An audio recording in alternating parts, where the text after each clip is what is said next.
everyone, this is David Oakham of Okumarts Games, and welcome to Episode 1. Most of what I do as a gamer and publisher, I owe to these guys. This has been my gaming group for over 30 years, the geewillikersclub, and Monday nights just wouldn't be the same without them. Back in high school and university, we used to play 2, maybe 3 nights a week. It was great fun. We still play every Monday night, and I'm incredibly lucky to have these guys in my life. I'm a full-time teacher, but I've been a freelance artist and writer since 1984. Before my teaching career took hold, I did a lot of freelance work. Some of my first work was for myself. A self-published comic named Contraption, a steampunk adventure, which I did 2 issues in the early 90s. The 3rd issue didn't happen until last year. I started doing some freelance work with Antarctic Press and Ninja High School. This eventually led to some work with Guardians of Order in the late 90s, publishing a game called Big Eyes, Small Mouth. This eventually culminated into my book for them, called Cold Hands, Dark Hearts. In the early 2000s, I worked on several how-to-draw manga and superhero books for F&W Media. Much of what I was drawing for these books came from my own role-playing game campaigns. I started using print-and-play paper terrain in the early 2000s as well. Then I made a set of Trailer Park Boys standees for a zombie invasion adventure in 2009. Not long after that, I made a bunch of Star Trek paper minis because I couldn't find what I wanted in metal or plastic. They looked great on the table and they got me thinking, why don't I expand to other genres? I started out selling paper minis on Role Playing Game Now, and I currently have over 84 products for sale and download. There are many advantages to paper miniatures, but the best thing I like about them is the storage. I store my paper minis in binders using plastic sleeves designed for coins or collector cards.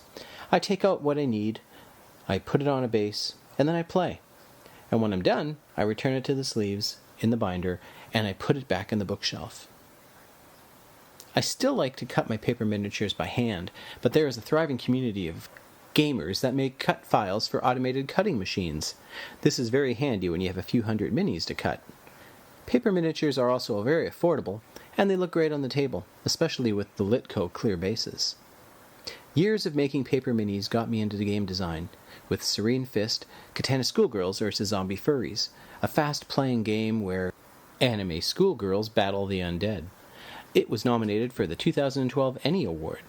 Another set, Spot of Bother, Highland Guards, was nominated for the 2013 ENnie Awards. Another print-and-play game, Snowball Wars, won praise for being a non-violent war game aimed at kids.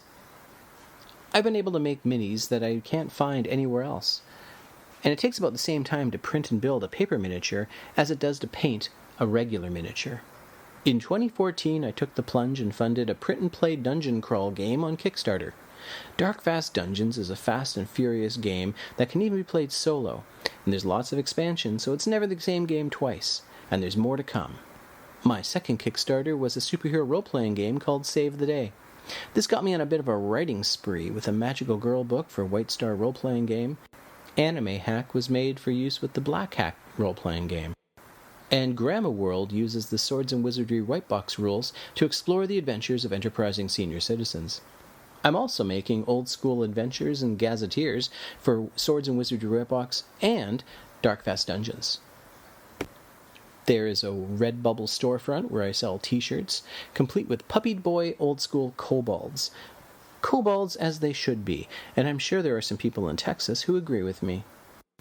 Recently, I've also been running a Patreon, where patrons are able to get miniatures and game material before general release.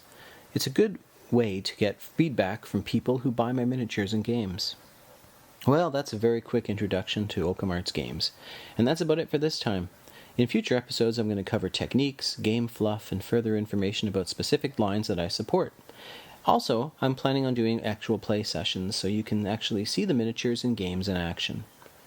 Check out okumarts.com, and toodaloo till next time.